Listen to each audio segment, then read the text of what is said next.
President Biden is pushing a $2.3 trillion spending package, which includes infrastructure. We expect the president to lay out another $1.5 to $1.8 trillion spending and tax plan. Are your constituents on board? Oh my gosh, yes. New Jersey needs infrastructure. And here's what we're talking about. We're talking about roads and bridges and tunnels. We're talking about railways, the Gateway Tunnel between New Jersey and New York, which we desperately need for our economy, will be paid for by this. We're talking about the pipes that deliver clean water to our homes. We're talking about the power lines that deliver electricity.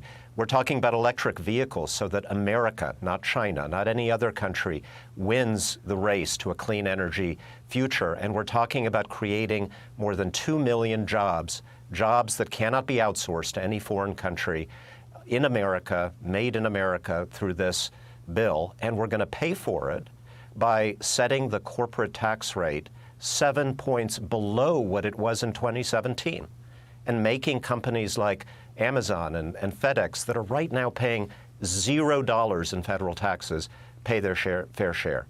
I don't have a single constituent who believes that Amazon should be paying no taxes to use our roads, our airports, our ports to deliver their goods to our homes. So this is something that makes sense to my constituents and I think to most Americans.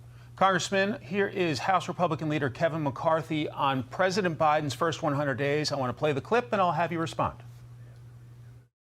If you're looking at infrastructure, it's the same as the coronavirus. Less than 9% went to the virus. Less than 6% in the infrastructure goes to infrastructure. Republicans would be the first one that would work with them.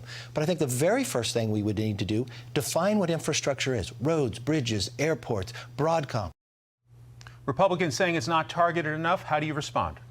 Well, it's true that Kevin McCarthy and most of his caucus voted against the COVID relief bill that is helping small businesses in my district, that is delivering the stimulus checks, that is helping restaurants stay afloat, that has cut the average monthly cost of health care for my middle-class constituents by hundreds of dollars a month. He's right, that's not vaccinations, but it's all stuff that is helping the American people.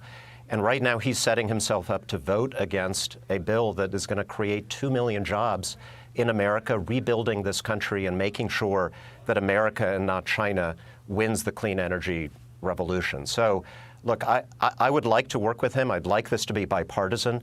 Here's something that you may not know, that many Republicans in the House are actually willing to raise taxes to pay for some infrastructure. Mm-hmm. They would just rather raise user fees, which means tolls and gas taxes.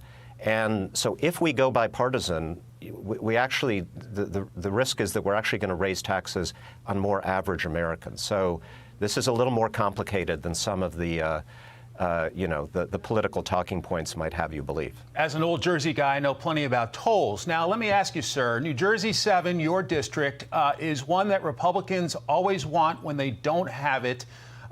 Should your leadership be listening carefully to guys like you that can either make your party the majority or the minority? Absolutely, they should. My district is absolutely critical to who controls the House of Representatives. But right now they are listening because we are focused on the issues that my constituents care about. We're focused on infrastructure. We're focused on creating jobs in America. We're focused on getting America from last in the world fighting COVID to first in the world as we are now. And then there's some things that are really important for my constituents that I hope will come out of this process, like restoring the SALT deduction for those middle-class homeowners in New Jersey that lost it in 2017. Congressman Tom Malinowski of the great state of New Jersey, give my regards to the folks in Westfield. Thanks for your time, sir. Thank you.